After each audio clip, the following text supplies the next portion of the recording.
قلمي ورسمت مدرستي ورسمت داخلها دربي وأمنيتي في الصبح أقصدها وحقيبتي بيدي فتقول ضاحكة حييت يا Assalamualaikum warahmatullahi wabarakatuh.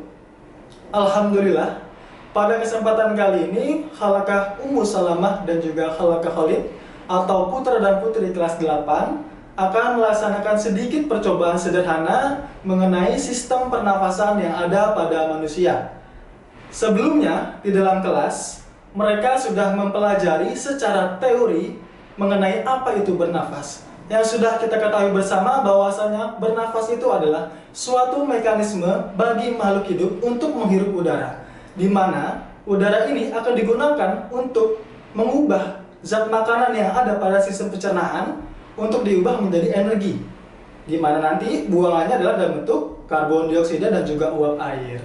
Kemudian mereka juga sudah mempelajari alat-alat apa saja atau organ-organ apa saja yang terlibat dalam sistem pernafasan manusia, seperti misalnya ada hidung, kemudian ada faring, laring, trakea, bronkus, bronkiolus, serta alveolus.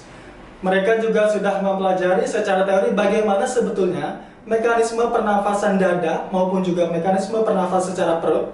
Kemudian juga mereka sudah mempelajari faktor-faktor apa saja sebetulnya yang mempengaruhi frekuensi atau cepat lambatnya kita dalam bernafas. Seperti misalnya ada faktor usia, kemudian ada faktor jenis kelamin, kemudian juga ada faktor aktivitas, berbagai aktivitas, dan juga faktor penyakit. Mereka juga sudah mempelajari secara teori berbagai macam volume pernafasan yang ada pada manusia. Nah, pada kesempatan kali ini mereka akan melaksanakan dua kegiatan praktikum secara sederhana. Yang pertama adalah menghitung frekuensi pernafasan pada tiap individu. Jadi, secara garis besarnya, mereka akan menghitung frekuensi bernafas mereka saat aktivitas duduk, kemudian saat aktivitas mereka berdiri, kemudian saat mereka aktivitas setelah berlari. Jadi, mereka akan membandingkan sebetulnya ketika aktivitas duduk, ketika aktivitas berdiri dan juga berlari, kita membutuhkan energi lebih besar mana? Dalam bentuk lebih cepat mana kita dalam bernafas, seperti itu.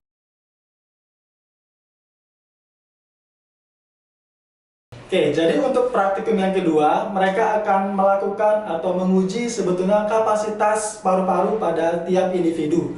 Adapun alat dan bahan yang digunakan, yang pertama adalah ember, kemudian ada air, kemudian ada aqua botol besar yang sudah ditandai 100 ml, 200 ml hingga 1500 ml.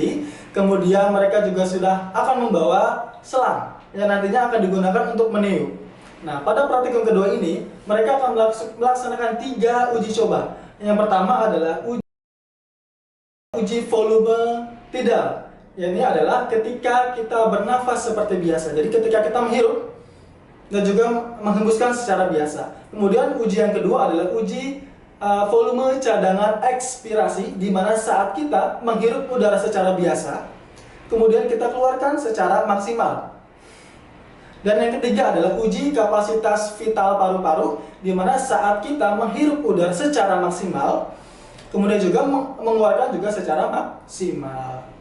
Demikian praktikum pada kesempatan kali ini. Adapun kesimpulan dari serangkaian praktikum pada hari ini adalah bahwasannya semakin besar kegiatan yang kita laksanakan, otomatis kita lebih besar juga membutuhkan oksigen, di mana nanti oksigen ini akan diubah dalam bentuk energi. Kemudian bahwasannya kapasitas paru-paru pada tiap individu itu berbeda.